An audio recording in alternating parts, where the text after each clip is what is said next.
જે વ્યક્તિ ગોપાલભાઈ ઇટાલિયા પર ચપ્પલ ફેંક્યું હતું એ વ્યક્તિ કોંગ્રેસના નેતા નીકળ્યા. નમસ્કાર મિત્રો, વિડીયોમાં તમારું સ્વાગત છે. વિડીયોને અંત સુધી જોજો ને આપણી ચેનલ પર નવા હો તો ચેનલને સબસ્ક્રાઈબ કરી નાખજો.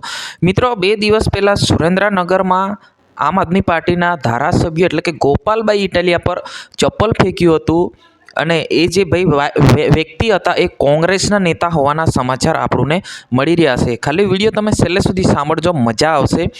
એવી કંઈક ઘટના બની હતી 2 દિવસ પહેલાં કે આમ આદમી પાર્ટીની મિટિંગ હતી. ત્યારે ગોપાલભાઈ ઇટાલિયા જ્યારે ભાષણ કરી રહ્યા હતા ત્યારે અચાનક કોઈ વ્યક્તિ ત્યાં આવીને બેસી ગયો હતો.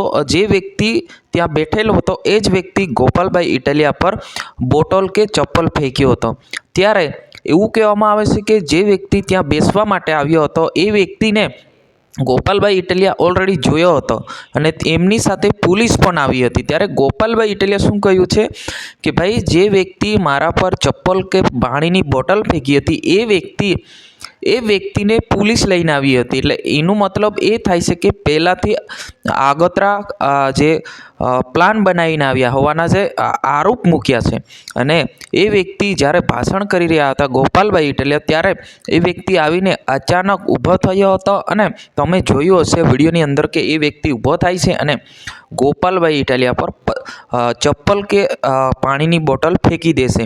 ત્યારે આજુબાજુ લોકો ઊભેલા આવીને એમને બરાબરનો ધોવી નાખે છે અને એમને પકડી પાડે છે. અને જ્યારે આ ચપ્પલ ફેંક્યા પછી આ વ્યક્તિને પોલીસ જ લઈ જાય છે અને પકડી પાડે છે અને એનું નિવેદન લેવામાં આવે છે. અને એવું કહેવામાં આવે છે કે 2017ની અંદરમાં જે બદલો જે લીધેલો છે મેં કે અમારા પર એમને પણ 2017 સાલમાં ચપ્પલ ફેંક્યા હતા ત્યારે એનો બદલો હું લીધેલો છે, આ રીતના સ્ટેટમેન્ટ આપ્યું છે.